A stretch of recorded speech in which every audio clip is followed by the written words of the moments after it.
Okay, no pressure. Good morning. Now I want to consider speech recognition. You know, we're at the stage now, you can talk to Alexa, you can talk to Siri, you can talk to Cortana. So surely speech recognition is a solved problem. Well, luckily for me, the answer is no. I'm not out of the job yet. If you think what the big problems are, so a large group of technical experts in this area in 2015 were asked a very specific question. They were asked, what year do you think natural conversational interaction with autonomous social agents, that's a robot to you and me, would become commonplace in the home? Now, they answered collectively 2035. Now, this is the technical experts in the area, and that's nearly 20 years from now. So why do they think really truly understanding speech is such a difficult topic? Well, you need to think about speech. So speech isn't just an audio signal, you know, it's not just a sound vibrating through the air that makes it to your ear and then magically gets transmitted to the brain and turned into a message and interpreted there. There's a lot more to speech than what you hear, okay? Speech at the most basic level is what we call a bimodal signal. So there are two main sources of information, two channels. There's what I see, and there's also what I hear. So what I hear is straightforward. I hear the phonemes, I hear the words of a sentence that somebody's trying to say to me. But I also watch their mouth moving when they're speaking to me. Now, you might be forgiven for thinking that what I'm hearing is the more important channel of information there. But as Roseanne was saying, the visual side is very important too. And it turns out for speech that the visual side is not just equally important, but can actually override what you think you're hearing. So there's a classic way of showing this in speech. And have a look at this, if this will magically play now. It seems easy enough to separate the sounds we hear from the sights we see.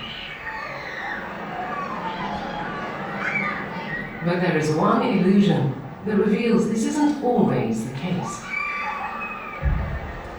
Ba, ba, ba.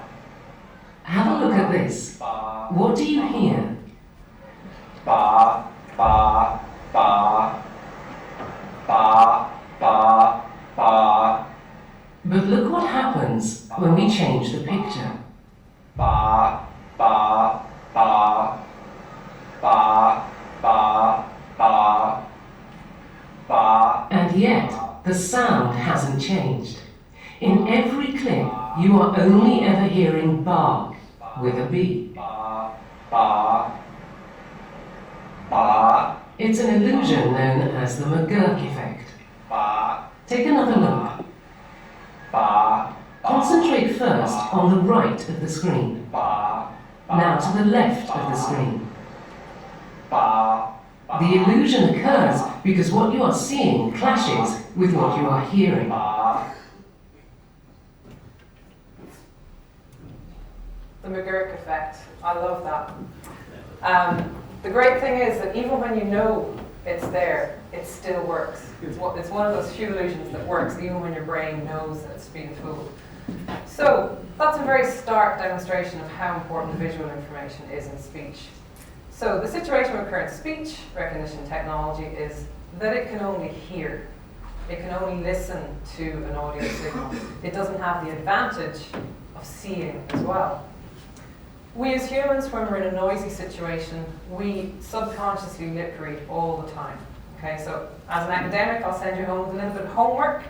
The next time you're in a crowded room, in a situation where there's a lot of competing conversational speech, and you're trying to listen and have a one-to-one conversation, pay attention to just how much you're watching the person's lips, their mouth region, okay?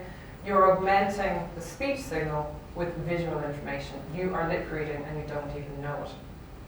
So in my research in ADAPT, I'm currently teaching computers how to lip read and augment the information used in automatic speech recognition.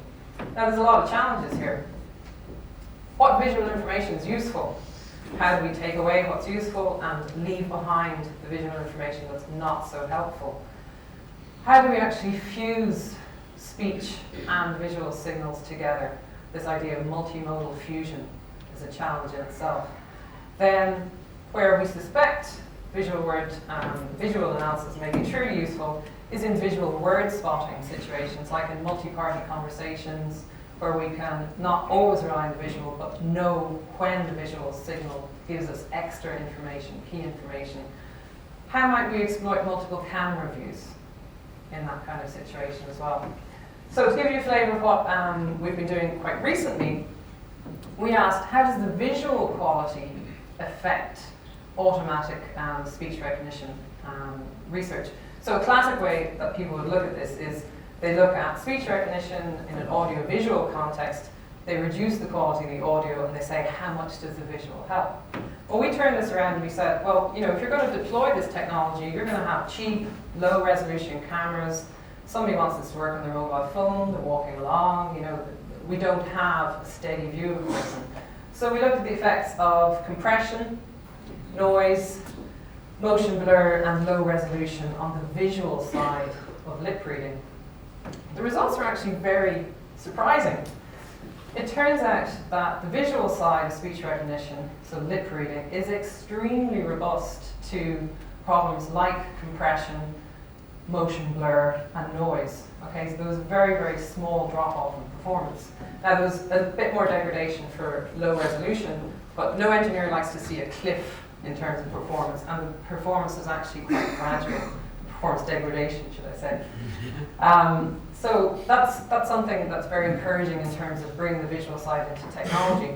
Something we want to do in the near future is bring deep learning into the audiovisual domain. This is largely uncharted territory at the moment, but one of the big challenges for us is that if you want to put an audio-only speech recognition system together, particularly in English, there are huge resources of labeled data for you.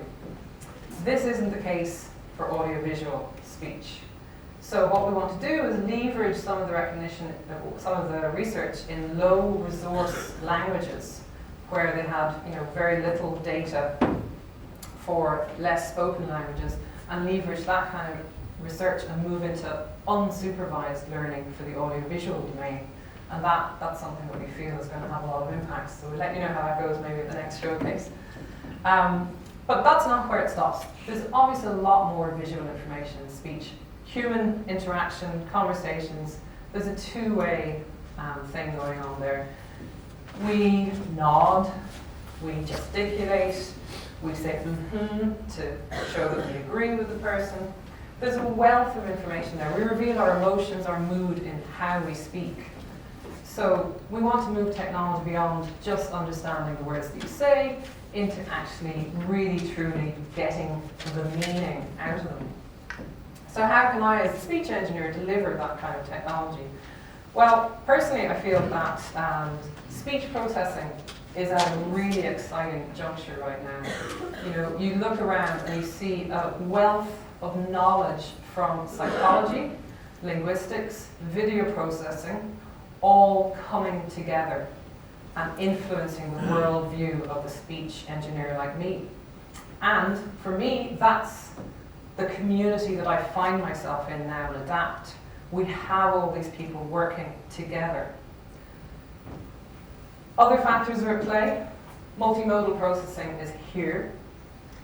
And machine learning, in terms of, you know, the developments in deep learning, speech understanding is a huge area in terms of driving that. We're not just benefiting from deep learning, we're driving developments in deep learning.